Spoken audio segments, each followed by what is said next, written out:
So hey guys, what's up? In this video, I'm gonna show you how to play YouTube in background in Galaxy A06 device. So as you guys know that we don't have any default setting for playing the YouTube on the background. So we are gonna use a third-party application from the Play Store. So all you guys have to do is just go to Play Store and here search for the application called Black Screen.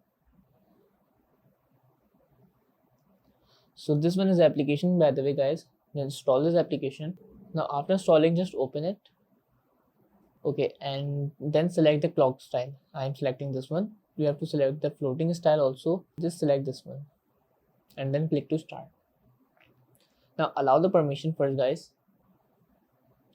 Just enable this feature and then go back. Now all you guys have to do is just click to start.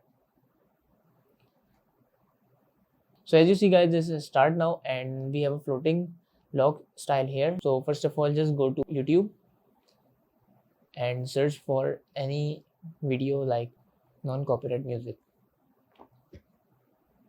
Just open it. So as you see, this music is now open.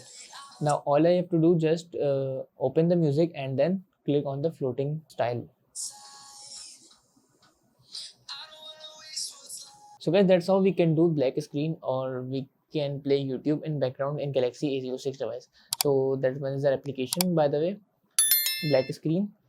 We can use it and we can play YouTube on background. So that's it about the video. If this video helped you guys, kindly like the video and follow us for more tips and tricks. See you guys in next video. Take care.